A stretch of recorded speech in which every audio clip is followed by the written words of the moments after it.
మీ business ఏదైనా మీ ఊర్లో promotion చేయాలంటే అది సుమన్ టీవీతోనే సాధ్యం. ఇప్పుడే సంప్రదించండి.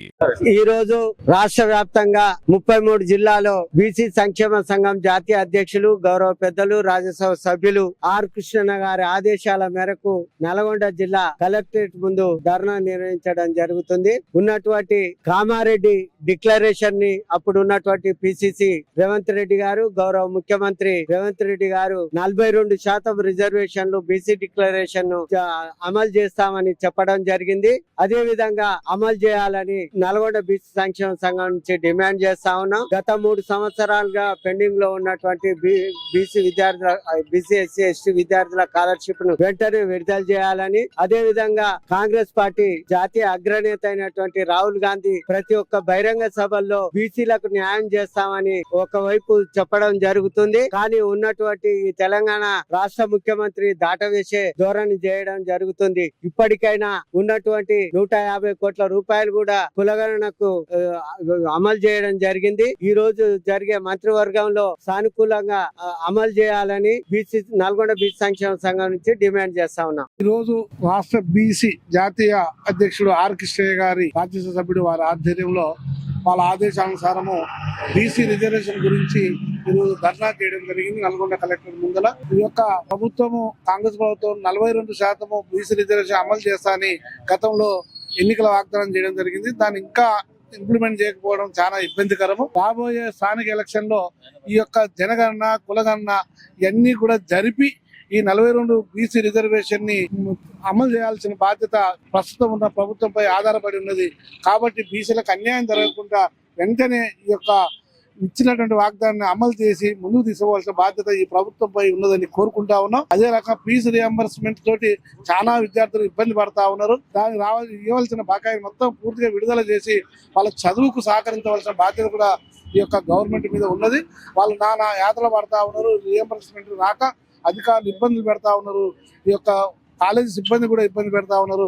దానివల్ల ఇబ్బందులు పడతా ఉన్నారు విద్యార్థులు. కాబట్టి వాళ్ళకు కూడా తగు న్యాయం చేయాలని ఈ రోజు ఈ ధర్నా ద్వారా మీకు తెలియజేస్తా ఉన్నాం. కలెక్టరేట్ ముందు బీసీ కుల సంఘాలు బీసీ సంక్షేమ సంఘం ఆధ్వర్యంలో ధర్నా చేయడం జరుగుతా ఉంది. ఈ ధర్నాకి బీసీ సంక్షేమ సంఘం జాతీయ అధ్యక్షులు గౌరవనీయులు టైగర్ ఆర్ కృష్ణయ్య గారు పిలుపునివ్వడం జరిగింది. తెలంగాణ యావత్ 33 జిల్లాల్లో బీసీ సంక్షేమ సంఘం ద్వారా అన్ని కలెక్టరేట్ల ముందు ఇవాళ ధర్నా చేస్తా ఉన్నాం. ఈ ధర్నా ఉద్దేశం ఏంటంటే ఇవాళ ప్రస్తుతం ఉన్న రాష్ట్ర ముఖ్యమంత్రి వర్యులు ఆనాడు కాంగ్రెస్ పిసిసి రాష్ట్ర అధ్యక్షునిగా ఉన్నప్పుడు హామీ ఇచ్చిన బీసీలకు 42% రిజర్వేషన్ ఇస్తామని చెప్పిన నాటి పిసిసి నేటి ముఖ్యమంత్రి గౌరవనీయులు రేవంత్ రెడ్డి గారు ఇవాళ ఖచ్చితంగా బీసీలకు జనాభా గణనలో కులగణన చేసి బీసీలకు రావాల్సిన 42% వాటానే ఖచ్చితంగా ఇవ్వాలని చెప్పి ఈ రాష్ట్ర ప్రభుత్వాన్ని డిమాండ్ చేస్తా ఉన్నాం. అదే విధంగా విద్యార్థులకు ఇవాళ గత 3 సంవత్సరాలుగా ఇవాళ 4500 కోట్ల బడ్జెట్ ఇవాళ విద్యార్థులకు స్కాలర్షిప్ పెండింగ్ ఉంది. ఆ పెండింగ్ లో ఉన్న స్కాలర్షిప్ ని ఖచ్చితంగా విడుదల చేయాలని చెప్పి రాష్ట్ర ప్రభుత్వాన్ని డిమాండ్ చేస్తా ఉన్నాం. అదే విధంగా ఇవాళ లోకల్ బాడీ ఎలక్షన్లకు ముందే బీసీలకు కులగణన జనాభాలో కులగణన చేసి ఖచ్చితంగా 42% రిజర్వేషన్ ఇస్తేనే కాంగ్రెస్ కు మనుగడ ఉంటుందని చెప్పి ఈ రాష్ట్ర ప్రభుత్వాన్ని హెచ్చరిస్తా ఉన్నాం. అదే విధంగా బీసీ సంక్షేమం ద్వారా బీసీలకు రావాల్సిన ప్రతి ఒక్క అంశాన్ని ఇవాళ లేవనెత్తుతూ నల్లగొండ జిల్లా కలెక్టరేట్ ముందు ధర్నా చేసి కలెక్టర్ గారికి వినతి పత్రం ఇవ్వడం జరుగుతా ఉంది.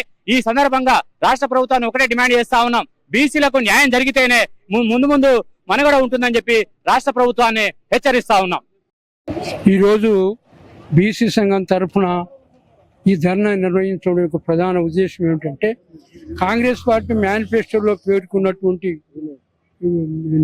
ఏదైతే హామీలు ఉన్నాయో వాటన్నిటిని కూడా యథావిధిగా అమలు చేయాలని చెప్పి కోరుతున్నాం. బీసీలకు ఇస్తామన్నటువంటి కులగణన వెంటనే 3 నెలల లోపల తయారు చేసి ఆ జనాభా ఆధారంగా స్థానిక సంస్థల్లో బీసీలకి రిజర్వేషన్లు కేటాయించాలని, అదేవిధంగా పెండింగ్లో ఉన్నటువంటి విద్యార్థుల యొక్క స్కాలర్షిప్ని వెంటనే మంజూరు చేయాలని కోరుతూ ప్రభుత్వం తక్షణమే ఇది అమలు చేయాల్సినటువంటి అవసరం ఉంది. లేకపోతే మేమంతా మళ్ళీ వీధుల్లోకి రావాల్సినటువంటి అవసరం కలిగించకుండానే అమలు చేయాలని చెప్పి కోరుతూ